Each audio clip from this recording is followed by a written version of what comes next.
Bonjour à tous, donc une petite vidéo pour vous montrer mon espace café ainsi que ses accessoires. Qu'est-ce que j'utilise pour faire mes expressos?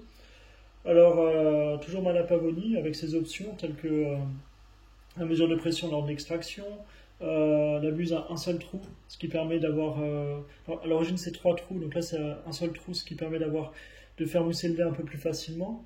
Bon, j'ai rajouté un petit miroir, mais ça c'est aimanté, donc ça compte pas. J'ai ajouté également une mesure de pression pour faire joli sur la chaudière. Sinon, au cours de mes cafés, qu'est-ce que j'utilise?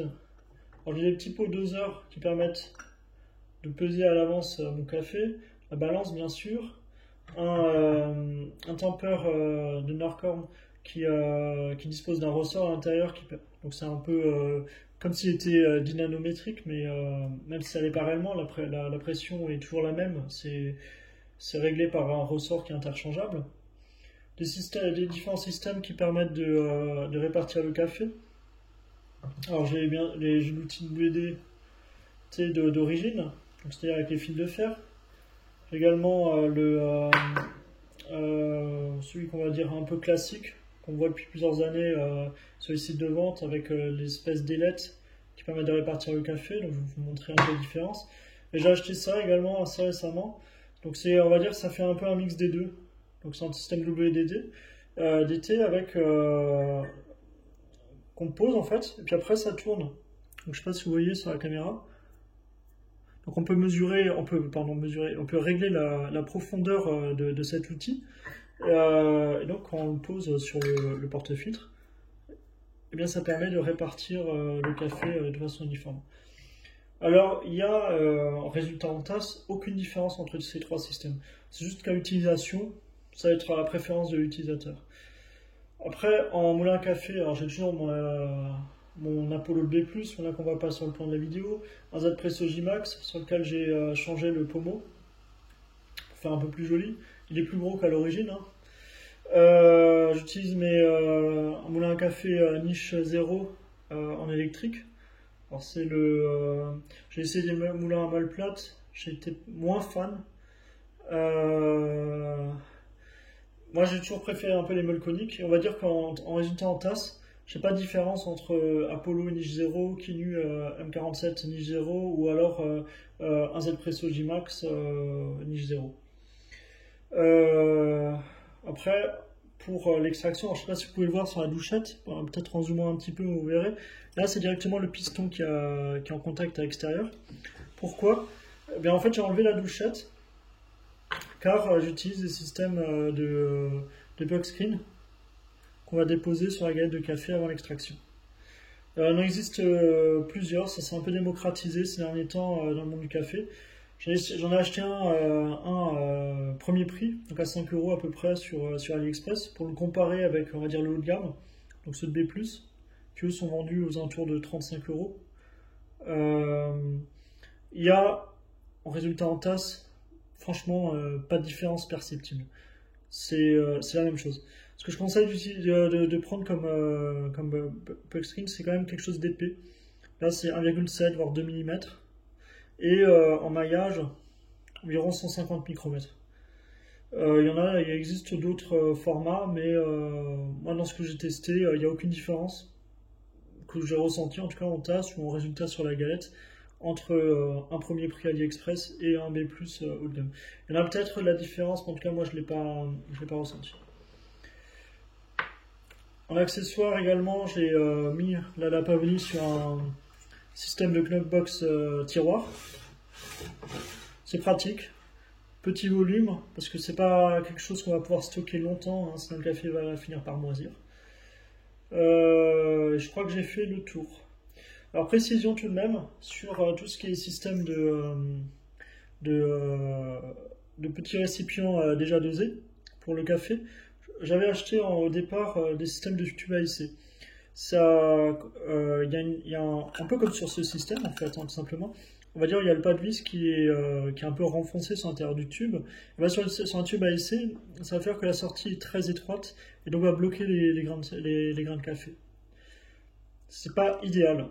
C'est pas idéal, ça fait qu'on est obligé de secouer plusieurs fois le tube à essai pour faire sortir les grains. Donc je l'ai envoyé l'article et j'ai acheté ce système là, je suis très content. Des petits pots, des récipients plus plats qui sont opaques, donc ça protège le café des UV au passage. Même si je pense pas qu'il y ait une grosse incidence dans mon cas, parce que c'est réserve de 6 boîtes, ça me fait 2 jours de café à peu près. En tout cas, vous allez le voir, ça se verse très facilement dans le moulin à café. Donc là, la dose est déjà pesée.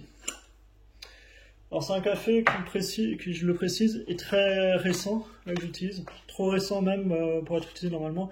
Là, on est le 2 décembre. Le café, là, il date du 28 novembre. Donc il a moins d'une semaine, ce qui fait qu'il a tendance à gazer énormément. En fait, j'ai plus d'autres cafés. Et je vais faire avec. Il serait bon, néanmoins, il serait idéal d'attendre un petit peu plus longtemps. Donc, je suis encore en train de régler le moulin à café. Il est en pleine évolution et chaque jour, je suis obligé de desserrer ou serrer le moulin pour trouver le réglage. Et je pense que d'ici 2-3 jours, là, ça bougera plus, sera parfait. Le café aura bien dégazé. Alors, c'est parti.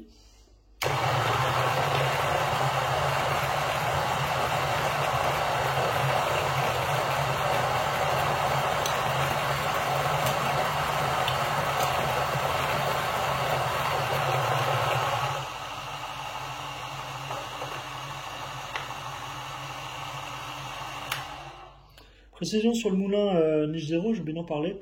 Je ne sais pas pourquoi le constructeur a fait ça, mais il y a toujours une petite LED qui est allumée, même quand le moulin est éteint, sur le côté. Là, je ne sais pas si vous le voyez par reflet sur ma main. En tout cas, ça c'est quelque chose que je trouve un peu inexplicable.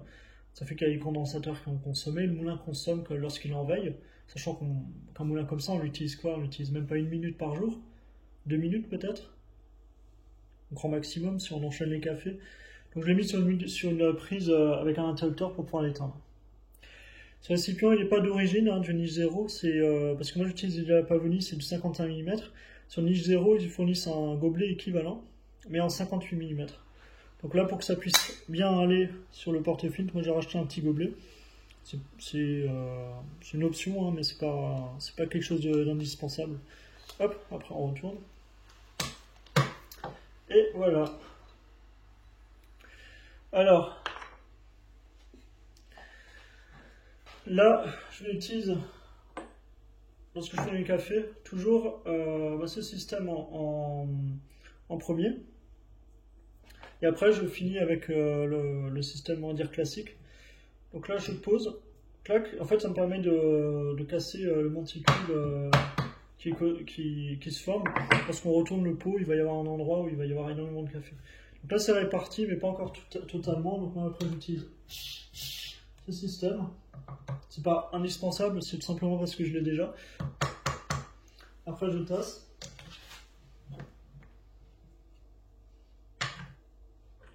Et je mets le système de Poxcreen. Voilà.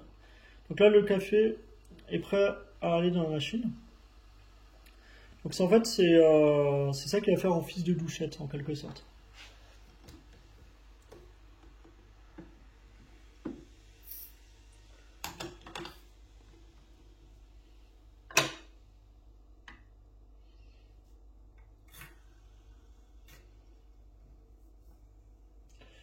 Donc c'est parti.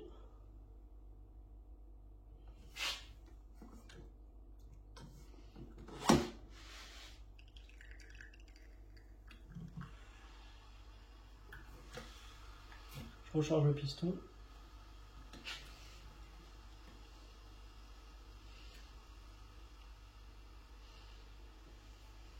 Et voilà.